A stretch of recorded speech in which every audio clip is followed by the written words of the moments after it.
आदरणीय बाळासाहेब आंबेडकर आता phone line वरती आहेत आणि अजून एक सांगतो तुम्हाला,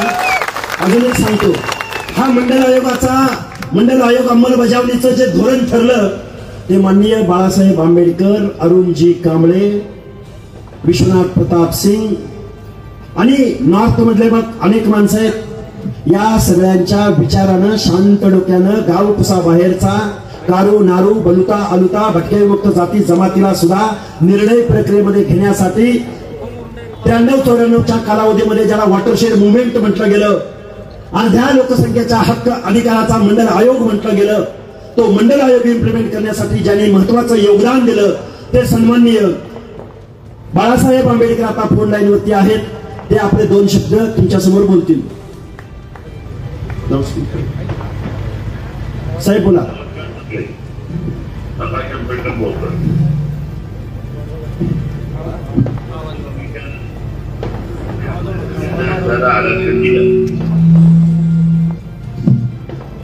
आणि आता हे मिळालेलं आरक्षण टिकवणं ही आपली सगळ्यांची जबाबदारी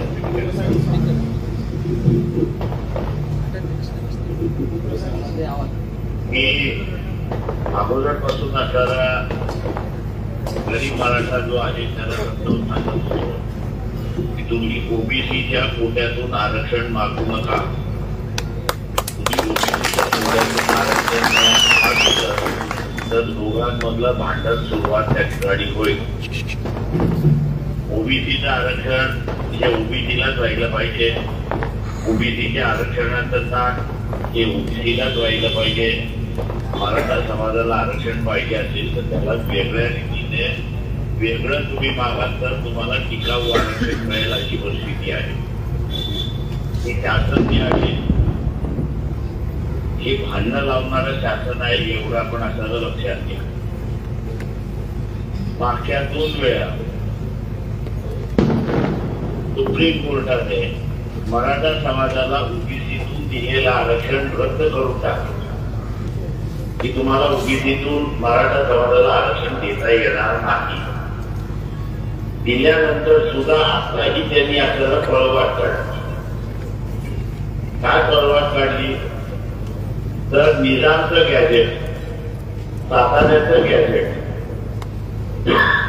याला आधार करून सर्व मराठ्यांना तुम्ही समजा आणि त्यांना असणारं सर्टिफिकेट द्या अशी असणारी परिस्थिती आहे। माझी सर्व ओबीसी बांधवांना असणारी विनंती आहे की हा लढा राजकीय लढा आहे एवढा आपण असणारा लक्षात घ्या। आपण सत्तेमध्ये कोणाला बसवतो हा सगळ्यात महत्वाचा प्रश्न आहे। सत्तेमध्ये आपल्या विचाराची माणसं बसली तर आपलं असणारं आरक्षण वाचू शकतं। आपल्या विचाराची माणसं बसली नाही तर आज ज्या पद्धतीने जबरदस्ती करण्यात आलेली आहे, मी जबरदस्ती याच्यासाठी म्हणतोय की सर्व मराठा समाजाला तुम्ही कुणबी म्हणून संबोधावं असा जो GR काढलेला आहे त्या संदर्भात 2001 साली औरंगाबाद खंडपीठ, मुंबईतलं बेंच औरंगाबाद खंडपीठ त्याचे असणारे जज मालापार्ले आणि आदरणीय जज बघा या दोघांनी असलेला निर्णय दिला की सर्वत्र सकट मराठ्यांना कोणती त्या ठिकाणी संबोधता येणार नाही आणि असा अधिकार हा असणारा कुठल्या सरकारला त्या ठिकाणी देण्यात आलेला नाही। परंतु जबरदस्ती करून असणारा निर्णय त्या ठिकाणी दिला अशी परिस्थिती आहे। हा जबरदस्तीने केलेल्या निर्णयाच्या विरोधात आपल्याला त्या ठिकाणी लढावं लागणार, रस्त्यावरती उतरावं लागणार, मोर्चे काढावे लागतील, आंदोलनं करावे लागतील। तर या सगळ्यात महत्वाचं जे आहे ते म्हणजे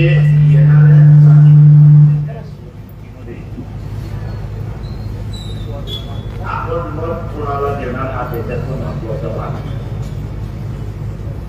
हा खेळ खंडोबा आपण जर बघितला तर भारतीय जनता पक्ष त्या ठिकाणी आणि भारतीय जनता पक्ष काय काय म्हणते की इथला मुसलमान मनमान झालेला आहे आणि मोदी म्हणते तुम्ही एकत्र आमच्या पाठीमागे उभं राहून या देशाला आपण वाचवू. या देशामध्ये मुसलमान आंदोलन होते याच्या नंतर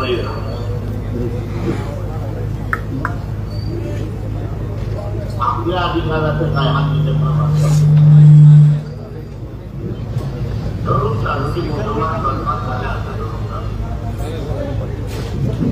भारतीय जनता पक्षाने काय केलं त्यांचं झालं मुसलमानाचं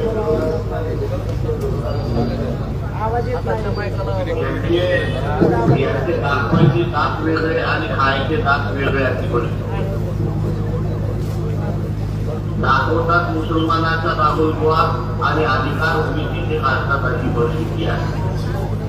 जेव्हा येणाऱ्या स्थानिक स्वराज्याच्या निवडणुकीमध्ये आपलं आरक्षण आपल्याला वाचवायचं आहे तेव्हा आपलं मत हे आरक्षणवाद्याला आता आरक्षणवादी कोण देशाला ओबीसी आहे एसटी आहे एसटी आहे याच्यातला नाही मिळाला आपल्याला चालेल तो आपल्या परंतु आत्ता जो कक्षेमध्ये बसलेले आहे निराळी मराठीचे कक्षेमध्ये बसलेले आहे त्यांना आम्ही मतदान देणार नाही तुमचा कारभार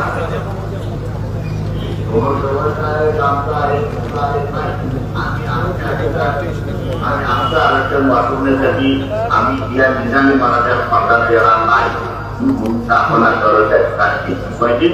ही जर भूमिका घेतली तर आम्ही या अर्थाला अधिकसाठी प्रयत्न करू आणि त्यांना 1990% पासून जे ओबीसीला आरक्षण दिलं त्याला वाचवू शकतो आणि ते वाचवण्यामध्ये आपण आपला मत आरक्षण वागायला द्याल ही भूमिका आपण घ्याल आणि ती अंमल कराल ही अपेक्षा बाळगतो आणि मी आपल्या सदा घेतो. नमस्कार.